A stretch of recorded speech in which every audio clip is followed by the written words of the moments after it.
आइए आज आप सब जानेंगे वर्ष 2024 में श्री कृष्ण जन्माष्टमी का व्रत कब धारण किया जाएगा, किस दिन कृष्ण जन्माष्टमी का त्यौहार मनाया जाएगा, इस दिन क्या करना चाहिए नहीं करना चाहिए। तो आइए जानते हैं इन सबों के बारे में।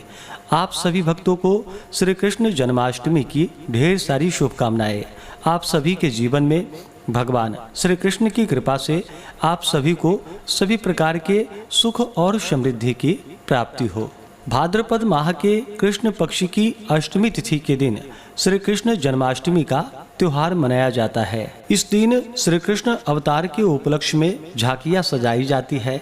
भगवान श्री कृष्ण का श्रृंगार करके झूला सजाया जाता है। हर्ष उल्लास के साथ इस दिन जो कि जन्माष्टमी का त्योहार मनाया जाता है। शिव, विष्णु, ब्रह्मा, वहनी और भविष्योत्तर पुराण के अनुसार यह व्रत भाद्रपद कृष्ण अष्टमी को किया जाता है।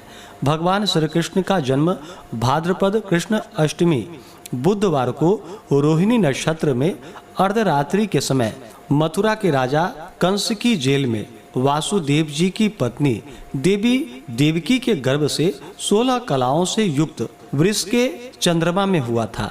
अतः अधिकांश उपासक उक्त बातों को अपने अपने अभिष्ट योग का ग्रहण करते हैं। शास्त्रों में इसके शुद्धा और वृद्धा दो भेद हैं।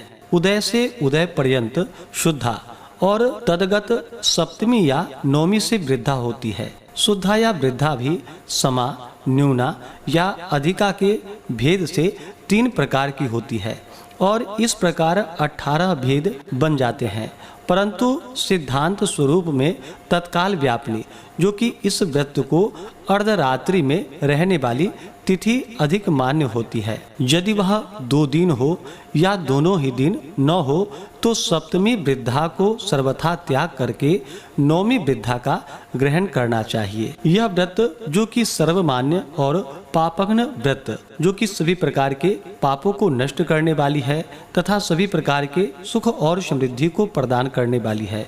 इस दिन बाल, कुमार, युवा और वृद्ध सभी अवस्था वाले नर नारियों के करने योग्य है। इससे पापों की निवृत्ति होती है और सुखादि की वृद्धि होती है। जो इसे नहीं करते हैं उन्हें पाप लगता है। इसमें अष्टमी के उपवास से पूजन और नवमी के तिथि में पारण से व्रत की पूर्ति होती है। व्रत करने वाले को चाहिए कि उपवास के एक दिन पहले यानी कि सप्तमी तिथि के दिन लघु भोजन करे। शुद्ध और सात्विकता का पालन करते हुए सात्विक आहार ही ग्रहण करनी चाहिए। रात्रि में जितेंद्रिय रह करके भगवान श्री कृष्ण का स्मरण करते हुए ब्रह्मचर्य का पालन करते हुए सप्तमी की रात्रि सोनी चाहिए और अगले दिन अष्टमी तिथि के दिन सुबह प्रातः स्नान आदि से नित्य कर्म से निवृत्त होकर के सूर्य, सोम, यम, काल, सिंधु, भूत, पवन, दिक्पति, भूमि, आकाश, शेखर, अमर और ब्रह्म आदि को नमस्कार करके पूर्व या उत्तर की ओर मुख करके बैठनी चाहिए। हाथ में जल, फल, कुश, फूल और गंध लेकर के व्रत का संकल्प लेना चाहिए। भगवान से प्रार्थना करनी चाहिए कि हे भगवान श्री कृष्ण, आज मैं श्री कृष्ण जन्माष्टमी का व्रत धारण करने जा रहा हूँ या करने जा रही हूँ। इस प्रकार से संकल्प ले करके ममाखिल पाप प्रशमन पूर्वक सर्वाष्ट सर्वाभीष्ट सिद्धये श्री कृष्ण जन्माष्टमी व्रतमहम करिष्ये। इस प्रकार से अपने नाम और अपने गोत्र का उच्चारण करते हुए संकल्प करना चाहिए। मध्याह्न के समय में जो कि काले तिलों के जल से स्नान करके देवकी जी के लिए सूतिका गृह नियत करे, उसे स्वच्छ और सुशोभित करके उसमें सूतिका के उपयोगी सब सामग्री यथाक्रम रखे। सामर्थ्य हो तो गाने बजाने का भी आयोजन करे। प्रसूति गृह के सुखद विभाग में सुंदर और सुकोमल बिछौना के सुदृढ़ मंच पर अक्षतादि मंडप बनवा करके उस पर शुभ कलश स्थापन करे और उसी पर सोना, चांदी, तांबा, पीतल, मणि, वृक्ष, मिट्टी या चित्र रूप की मूर्ति स्थापित करे। मूर्ति में प्रसूत श्री कृष्ण को स्तनपान कराती हुई देवकी हो और लक्ष्मी जी उनके चरण स्पर्श किए हुए हो, ऐसा भाव प्रकट रहे। इसके बाद यथा समय भगवान के प्रकट होने की भावना करके वैदिक विधि से, पौराणिक प्रकार से अथवा अपने संप्रदाय की पद्धति से पंचोपचार दशोपचार, षोडशोपचार या आवरण पूजा आदि में जो बन सके वही प्रीति पूर्वक करे। पूजन में देवकी, वसुदेव, वासुदेव, बलदेव, नंद, यशोदा और लक्ष्मी इन सब का क्रमशः नाम उच्चारण करते हुए जो कि पूजन करना चाहिए। अंत में प्रणमे देव जननीम त्वया जातस्तु वामनः वासुदेवात् तथा कृष्णो नमस्तुभ्यं नमो नमः सपुत्रार्घ्यम प्रदत्तम में गृहाणेमं नमोस्तुते से देवकी को अर्घ्य दे और धर्माय, धर्मेश्वराय, धर्मपतये, धर्म संभवाय, गोविंदाय नमो नमः से श्री कृष्ण को पुष्पांजलि अर्पण करे। तत्पश्चात जात कर्म, नालच्छेदन, षष्ठी पूजन और नामकरण आदि करके सोमाय, सोमेश्वराय, सोमपतये, सोम संभवाय, सोमाय नमो नमः से चंद्रमा का पूजन करे और फिर शंख में जल, फल, कुश, कुसुम और गंध डालकर दोनों घुटने जमीन में लगावे और क्षीरोदार्ण व संभूता अत्रि नेत्र समुद्भव गृहाना अर्घ्यम शशांकेमं रोहिण्या सहितो मम ज्योत्सनापते नमस्तुभ्यं नमस्ते ज्योतिषांपते नमस्ते रोहिणीकांत अर्घ्यम में प्रतिगृह्यताम से चंद्रमा को अर्घ्य दे और रात्रि के शेष भाग को स्तोत्र पाठादि करके कथा आदि श्रवण करते हुए भगवान नाम का स्मरण करते हुए बिताना चाहिए।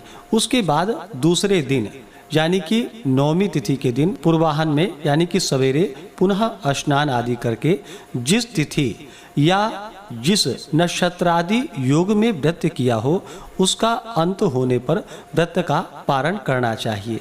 यदि अभिष्ट तिथि या नक्षत्रादि के समाप्त होने में विलंब हो जाए तो जल पीकर पारण की पूर्ति करनी चाहिए। इस प्रकार व्रत को धारण करने से व्यक्ति के सभी प्रकार के पाप और ताप नष्ट हो जाते हैं तथा भगवान श्री कृष्ण की कृपा से सभी प्रकार के सुख और समृद्धि की प्राप्ति होती है। तो आइए अब जानते हैं जन्माष्टमी व्रत के शुभ मुहूर्त के बारे में। भाद्रपद मास कृष्ण पक्ष की अष्टमी तिथि प्रारंभ समय जो कि 25 अगस्त 2024 दिन रविवार रात्रि 3:40 और अष्टमी तिथि की जो समाप्ति है वह 26 अगस्त 2024 दिन सोमवार रात्रि 2:21। तो हमें रात्रि व्यापनी के अनुसार व्रत के लिए जो समय प्राप्त हो रहा है वह समय सभी भक्तजन 26 अगस्त 2024 दिन सोमवार को व्रत धारण करेंगे और रात्रि में भगवान का पूरे विधि विधान के साथ पूजन करेंगे। 26 अगस्त को ब्रह्म मुहूर्त का जो समय होगा वह समय सुबह 4:27 से सुबह 5:12 तक होगा। सूर्योदय का समय सुबह 5:26 और सूर्यास्त शाम 6:22 होगा। 26 अगस्त को राहु काल का समय सुबह 7:12 से सुबह 8:48 तक होगा। राहु काल समय के दौरान कोई भी शुभ कार्य या नया कार्य नहीं करना चाहिए, यह लाभकारी नहीं होता है, इस बात का ध्यान रखें। अभिजीत मुहूर्त का समय सुबह 11:34 से दोपहर 12:24 तक होगा। 26 अगस्त को इस बार सर्वार्थ सिद्धि योग भी बन रहा है जो कि दोपहर 3:55 से अगले दिन सुबह 5:57 तक सर्वार्थ सिद्धि योग होगा। इन योगों में पूजन आदि का कार्य करना जो कि बड़ा ही पुण्यफलदायी माना गया है। इस दिन पूजन के लिए निशिता काल मुहूर्त का जो समय है रात्रि में वह समय रात्रि 12:01 से रात्रि 12:45 तक होगा। नक्षत्र 26 अगस्त को जो कि कृतिका नक्षत्र होगा दोपहर 3:55 तक, उसके बाद रोहिणी नक्षत्र होगा। भगवान श्री कृष्ण का जन्म जो कि रोहिणी नक्षत्र में ही हुआ था, तो रोहिणी नक्षत्र की शुरुआत 26 अगस्त दोपहर 3:56 है। इस समय से शुरू होकर के रोहिणी नक्षत्र समाप्त जो कि अगले दिन यानी कि 27 अगस्त को दोपहर 3:38 पे रोहिणी नक्षत्र की समाप्ति है। 26 अगस्त को योग जो कि व्याघात योग होगा रात्रि 10:17 तक। उसके बाद हर्षण योग होगा। इस दिन सूर्य सिंह राशि में रहेंगे और चंद्रमा वृष राशि में रहेंगे। भगवान श्री कृष्ण का जन्म भाद्रपद में जो कि चंद्रमा के वृष राशि में ही हुआ था, तो इस बार यह भी एक बड़ा अच्छा संयोग बन रहा है, चंद्रमा जो कि वृष राशि में होंगे। तो इस दिन भगवान का पूरे विधि विधान के साथ पूजन करना चाहिए।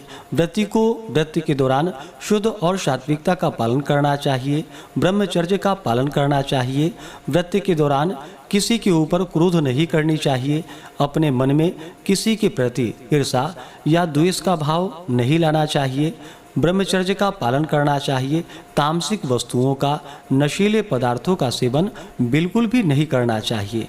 पूर्ण भक्ति भाव श्रद्धा के साथ भगवान का पूजन करना चाहिए। इस प्रकार भगवान का पूजन करने से, व्रत धारण करने से भगवान अपने भक्तों के ऊपर अति प्रसन्न होते हैं, अपने भक्तों के सभी प्रकार के दुख और कष्टों को दूर कर देते हैं तथा सुख और समृद्धि का आशीर्वाद प्रदान। ऐसे ही ज्ञानवर्धक जानकारियाँ प्राप्त करते रहने के लिए, व्रत पूजा के बारे में जानने के लिए, कथा को सुनने के लिए चैनल पे अगर आप पहली बार आए हैं तो चैनल को लाल बटन दबा करके सब्सक्राइब करें, साथ में बेल आइकन घंटी को दबाएं ताकि आने वाली वीडियो का नोटिफिकेशन आपको समय से मिलता रहे।